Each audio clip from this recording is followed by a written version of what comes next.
cikin tsarin da kullum zai ga wannan fina-finan guda 3 zai iya sauke shi a cikin wayan shi ba tare da rai ya ɓaci ba, kuma mutum yana iya kalla kamar yadda ake kallo a YouTube. Kun san akwai wanda ba sa son ijiye fina-finai da yawa a wayansu, sun fi son su kalla kamar YouTube.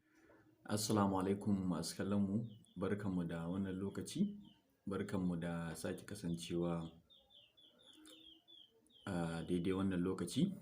Kamar yadda kuke gani, wato sunana Ibrahim Salisu, wanda aka fi sani da BIB Zaria, ɗaya daga cikin ma'aikata a cikin wannan channel mai albarka na BIB Zaria TV da kuma House Channel 1. Kamar yadda kuka sani, wannan channel wato mun ƙware, mun goge wajen kawo sababbin Indian Hausa, kamar yadda kuka saba gani ko kuma kuka saba ji. To yau ɗin ma dai haka zancen take, bayani ne ko batu akan samun sababbin fassarar Indian Hausa. Kamar yadda kuke ganin hotunan su, wayannan fina-finai sababbi ne, wanda yake kullum muna cikin guda 3 sababbi, wanda yake a cikin tsarinmu na BIP Indian Hausa.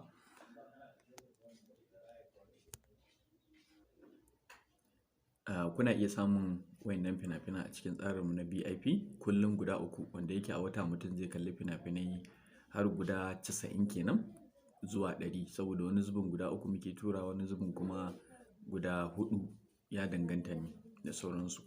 Amma mukan ɗauki guda 1 a sati, wato mu saka shi a na kyauta, wato a na YouTube kenan, a adireshinmu na nhausa.com.ng, wanda yake a ƙasan kowane bidiyo. Wato mukan saka wannan link ɗin da mutum in ya shiga, inda ya tsaya kalli wannan bidiyon namu, ya saurari makullin sirri, mutum yana iya bin shi ɗaya bayan ɗaya, kuma wato inda ya bi tsarin da muka bayani akai zai iya zuwa ya je sauke wannan fina-finan. Amma tsarinmu na BIP Indian Hausa shi kaɗai ne mutum kawai zai samu sababbin Indian Hausa guda 3 kullum sababbi, wanda yake kuma akwai garaɓasa ga duk sabo a cikin tsarin namu na BIP Indian Hausa. Muna da fina-finai sun kai guda 3000 suna nan, wannan garaɓasa ne kyauta. In yau ka shigo cikin tsarin namu, lalle za mu baka wannan fina-finan, za ka iya kallon su kowannensu da fastan shi, sai ka gani, ka ga jarumin da kuma sunan fim ɗin in yayi maka, sannan sai ka sauke shi, da kuma kamfanin da suke fassara ɗin, musamman ma dai na Algaita,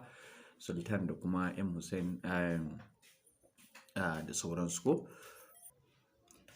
Muna ƙara shawartanku da duk wanda yake da ra'ayi ya ga zai yiwu, lalle ya yi ƙoƙari ya shiga ba tare da ina wahalan tsayawa kallon bidiyo da kuma kwafe makullin sirri. Sannan kuma a sati sau ɗaya ne mutum zai samu wannan fim ɗin, wanda yake kuma dole ne ba za mu sake shi a wannan satin ba na kyauta gaskiya, sai mun sake shi a tsarin BIP aƙalla da sati ɗaya kafin mu sako guda 1 a cikin, da yake a sati muna tura fina-finai 3 sau 7. Kun ga abin yana da yawa sosai, yawa, da yake guda 1 kawai za mu iya ɗauka a ciki, sai mu ba da shi kyauta a cikin YouTube kenan. To masu kallon mu, shawara rage mai shiga rijiya. Idan mutum yana da buƙatan sababbin Indian Hausa akan lokaci, yana da damar da zai iya shiga cikin wannan tsarin namu. Kuma na kyauta mutum yake so dai, still dai mun ba da wannan daman, lalle mutum ya tsaya kalli wannan bidiyon namu, insha Allah zai iya kallo, kuma zai iya saukewa a cikin wayan shi, wanda yake tsarinmu yadda ya sha bamban da na saura kenan. Yawa, sannan kuma akwai wanda suke cewa suna da tsarin BIP Indian Hausa, wanda suke na san kun san a nan Najeriya ne ake fassara wannan fina-finan, wanda suke wata ƙasa kuma sai su ce su ma suna aka kar mutum ya dori kan shi ya je ya biya kuɗin shi ba inda ya dace ba. Kuɗin dai ba wani yawa, yawa, lalle kuɗin naira 2500 ne, wanda yake in kuka yi lissafi za ka samu fina-finai guda 100. In kuka lissafa 2500 aka raba shi sau 100 bai wuce naira 15 ba. Da aka wannan abu ba wani na da tsada ba ne. Yau mutum zai duba amfanin abun ne da kuma cikin sauƙi ba tare da ya wahala ba. Bayan haka kuma fina-finan masu haske ne, wato mutum zai iya sa su a cikin waya ko kuma a cikin kwamfuta da sauransu, kai tsaye mutum zai iya kalla ba tare da ɓata wani lokaci ba. Mutum kuma yana iya kallo kamar yadda ake kallo a YouTube, kuma mutum in ya so yana iya yin downloading wato ya sauke shi a cikin waya. Yau don haka kuna iya duba ƙasan wannan bidiyon.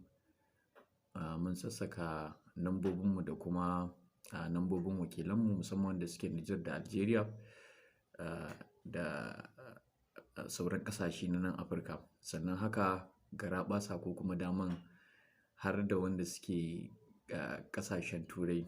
Wato muna da hanya da ake bi wajen turo kuɗi ɗin ta hanyar Western Union ko kuma MoneyGram da sauransu. Yau don haka kuna iya tuntuɓar mu a WhatsApp, number mu na WhatsApp da ke ƙasan wannan bidiyon. Wato kuna iya mana magana kai tsaye, ko dai ku yi BIB Zaria magana ko kuma kuna iya ma Muhammad Zubairu magana, wanda yake muna da ɗayan channel Indian Hausa TV.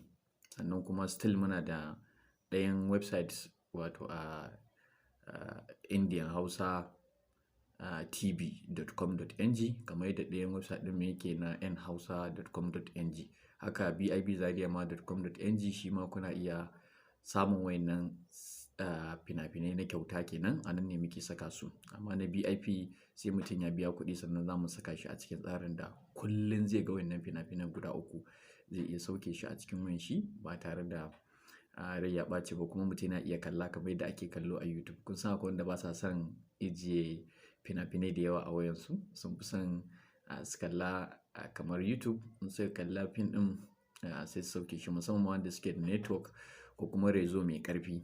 Amma wanda suke yankuna na sai a hankali ba ƙarfin network, to su saukewa zai fi musu sauƙi, su yi downloading sauke a nan kenan. Mun gode sosai da kasancewa tare da mu. Akwai wani abin da mutum bai gane ba ko kuma bai fahimta ba, kai tsaye yana iya mana magana ta WhatsApp. Wato muna ansan ƙorafe-ƙorafe, sai dai za ku yi mana haƙuri, ba lokaci ɗaya ba, ba yanzu kai magana kuma yanzu a baka ansa ba, saboda mutane dubbanni ne, mutane da yawa ne wanda suke da buƙatan wannan fina-finai na Indian Hausa kuma suna mana magana. Yawa mun gode sosai da kasancewa tare da mu, sai kuma kun ƙara jina insha Allah.